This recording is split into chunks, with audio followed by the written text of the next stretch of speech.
Assalamualaikum warahmatullahi wabarakatuh. Perkenalkan, kami dari kelompok 3 akan menjelaskan tentang darah. Berikut adalah daftar isinya. Yang pertama, yaitu darah.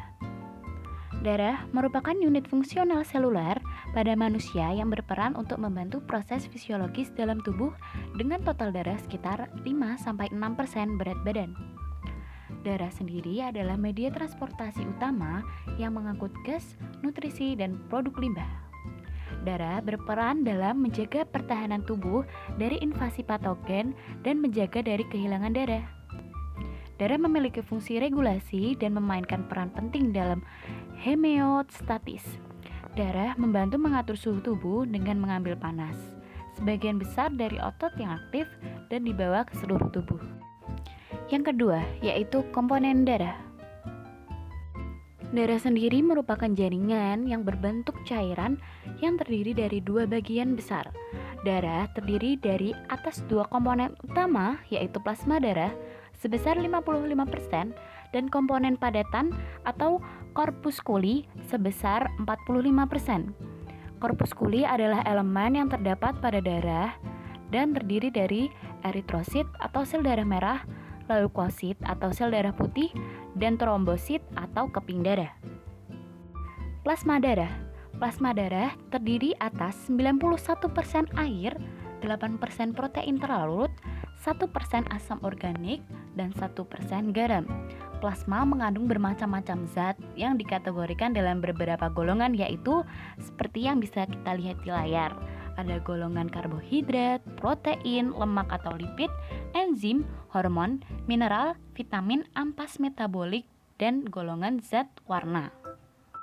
Nah, bahan organik pada plasma merupakan protein yang disebut plasma protein yang berkisar 6-8%.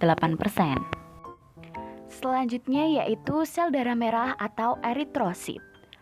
Eritrosit atau sel darah merah merupakan salah satu komponen sel yang terdapat dalam darah. Komponen utama sel darah merah adalah molekul hemoprotein, hemoglobin yang terdiri dari 60-70% H2O, 28-35% hemoglobin mengisi sepertiga dari massa eritrosit. Nah, fungsi utama sel darah merah ini adalah untuk mengikat oksigen dari paru-paru, untuk diedarkan ke seluruh jaringan tubuh dan mengikat karbon dioksida dari jaringan tubuh untuk dikeluarkan melalui paru-paru. Selanjutnya yaitu sel darah putih atau leukosit. Leukosit merupakan sel darah putih yang diproduksi oleh jaringan hemopoietik untuk jenis bergranula atau polimorfonuklear dan jaringan limfatik untuk jenis tak bergranula atau mononuklear, berfungsi dalam sistem pertahanan tubuh terhadap infeksi. Leukosit terdiri dari dua jenis, yaitu granulosit dan agranulosit. Granulosit yaitu sel darah putih yang di dalam sitoplasmanya terdapat granula-granula. Nah, granula-granula ini mempunyai perbedaan kemampuan mengikat warna, semisal pada eosinofil mempunyai granula berwarna merah terang, basofil berwarna biru, dan neutrofil berwarna ungu pucat. Sedangkan agranulosit merupakan bagian dari sel darah putih di mana mempunyai inti sel satu lobus dan sitoplasmanya tidak bergranula. Keping darah atau trombosit. Trombosit merupakan fragmen sitoplasma megakariosit yang tidak berinti dan terbentuk di sumsum tulang. Fungsi utama dari trombosit adalah membentuk sumbat yang merupakan respon hemostatik normal terjadinya cedera vaskular yang dapat terjadi kebocoran spontan darah melalui pembuluh halus. Trombosit dihasilkan di sumsum tulang melalui fragmentasi sitoplasma pada megakariosit. Yang ketiga yaitu plasma protein. Plasma protein dibagi dalam 3 bagian, yakni fibrinogen, albumin, dan globulin. Yang pertama yaitu albumin, protein plasma yang paling banyak dalam tubuh manusia, yaitu sekitar 55-60% dari protein serum yang terukur. Fungsi albumin di dalam tubuh yaitu albumin sebagai pengikat dan pengangkut. Albumin akan mengikat secara lemah dan reversibel partikel yang muatannya negatif dan positif dan berfungsi sebagai pembawa dan pengangkut molekul metabolit dan obat. Yang kedua yaitu globulin, pengangkut yang membawa nutrisi makanan dan berperan dalam sistem kekebalan tubuh manusia. Dan yang ketiga yaitu fibrinogen, komponen yang berkontribusi dalam proses pembekuan darah ketika luka. Karakteristik darah dan golongan darah. Yang pertama yaitu darah berwarna merah, antara merah terang apabila kaya oksigen sampai merah tua apabila kekurangan oksigen.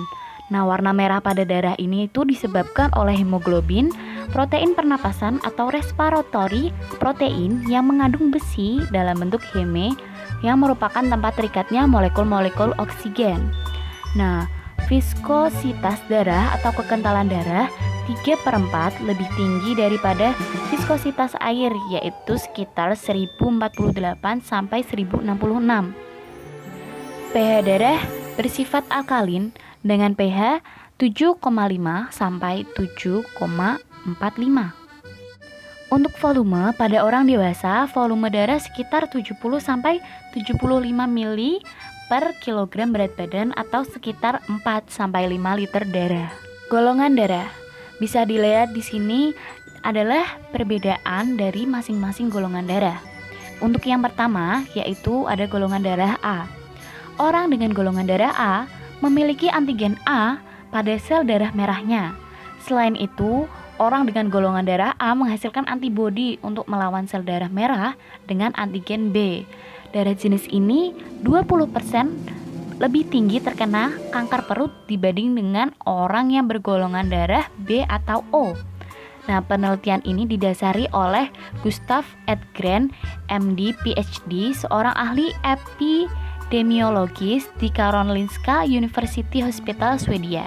Menurutnya, orang bergolongan darah A dan AB memiliki reaksi sistem kekebalan tubuh yang lebih sensitif terhadap bakteri H. pylori, yaitu bakteri penyebab kanker perut.